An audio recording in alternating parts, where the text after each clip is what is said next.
સમાચાર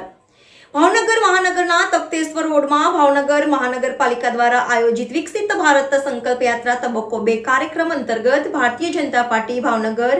મહાનગરના યશસ્વી અધ્યક્ષ શ્રી અભયસિંહ ચૌહાણની વિશેષ ઉપસ્થિતિમાં કેન્દ્ર સરકાર અને રાજ્ય સરકારની વિવિધ કલ્યાણકારી યોજનાઓની માહિતી લાભાર્થીઓને આપવામાં આવી હતી તથા વિવિધ કલ્યાણકારી યોજનાઓના લાભોનું લાભાર્થીઓને વિતરણ કરવામાં આવ્યું હતું। કાર્યક્રમમાં mayor Shri Bharatbhai Barad, deputy mayor Shrimati Monaben Parekh, standing કમિટીના ચેરમેન શ્રી રાજુભાઈ રાબડિયા, કમિશનર શ્રી ઉપાધ્યાય સાહેબ, શાસક પક્ષના નેતા શ્રી કિશોરભાઈ ગુરુમખાણી, શહેર સંગઠનના હોદ્દેદારો શ્રીઓ, ચૂંટાયેલા જનપ્રતિનિધિશ્રીઓ, વોર્ડ પ્રમુખશ્રીઓ, મહામંત્રી, વોર્ડ સંગઠનના હોદ્દેદારશ્રીઓ, કાર્યકર્તાઓ તેમજ લાભાર્થીઓ ઉપસ્થિત રહ્યા હતા। રિપોર્ટર મહેશ પી મકવાણા, NN ન્યૂઝ, ભાવનગર।